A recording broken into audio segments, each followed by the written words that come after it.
শুভ সকাল বন্ধুরা। প্রতিদিনের মতো বাচ্চাদের স্কুলে দিয়ে কাজে চলে যাচ্ছি। আজকে কাজ হবে মিলনছড়ি। তো চলুন শুরু করা যাক। আজকের ভিডিওর কিছু অংশ হিসেবে আপনাদের কাছে পরিবেশন করতে যাচ্ছি।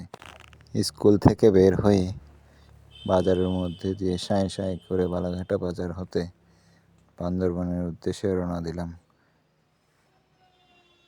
গাড়িকে এপাশ ওপাশ ওপাশ এপাশ ওপাশ করে শুধু সব গাড়িকে পাশ কাটিয়ে এগিয়ে যেতে থাকলাম বান্দরবনের উদ্দেশ্যে।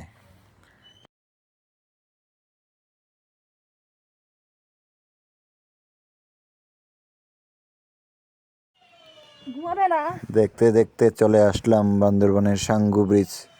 সাঙ্গু ব্রিজে এসে দেখি ট্রাফিক জ্যাম। সবাইকে কোনো রকমে পাশ কাটিয়ে চলে এলাম পেট্রোল পাম্পে। পেট্রোল পাম্পওয়ালাকে কোনো 200 টাকা ধরিয়ে দিলাম। বেচারা অনেক কষ্ট করে তেল দিল। তেল দিতে দেরি, আমি ওখানে আর বেশিক্ষণ অপেক্ষা করতে পারলাম না।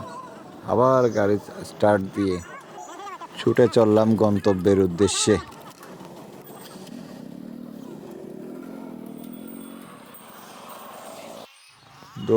দৌড় মারতে চলে এলাম হুটহাট করে বান্দরবন টানেলের সামনে।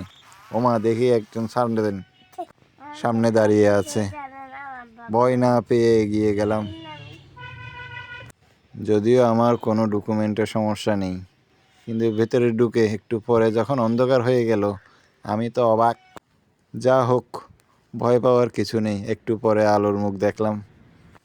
যেন 80 বছর পরে একটি গুহা থেকে বের হলাম আমি। বের হয়ে দেখি ট্যুরিস্টদের বাসগুলো এসে এখানে সব দাঁড়িয়ে আছে। তাদের পাশ কাটিয়ে কোনো রকমে চলে এলাম রুমা স্টেশন। এখান থেকে চা পান করে আবার রওনা দিলাম সেই চেনা পাহাড়ি পথ ধরে। যদিও এখন শুষ্ক মৌসুম, এই মৌসুমে তেমন সবুজের সমারোহ কম থাকে।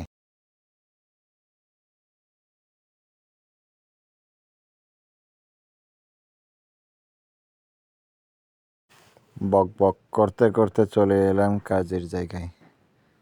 কাজের সাইট আমাকে অপেক্ষা করতেছে। ছোট ভাই অন্তর চলে আসলে আমার কাজের সাইট দেখতে, সাথে করে নিয়ে চলে আসলাম।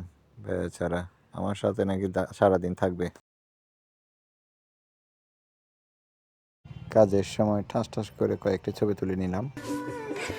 এরপর ব্লুটুথ স্পিকারে গান শুনতে শুনতে বাড়ির দিকে রওনা হলাম, সেই চেনা পথ ধরে, আবার সেই বান্দরবন টানেলের ভিতর দিয়ে।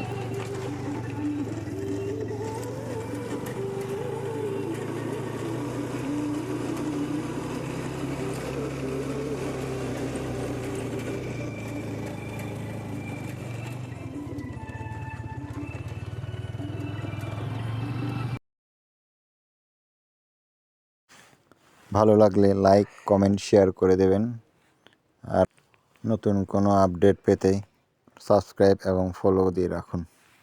আপনাদের একটি লাইক আমাকে এই ভিডিও বানানোর জন্য উৎসাহ প্রদান করবে। আজকে এই পর্যন্ত। সবাই ভালো থাকবেন, আমার জন্য দোয়া করবেন। বিদায়।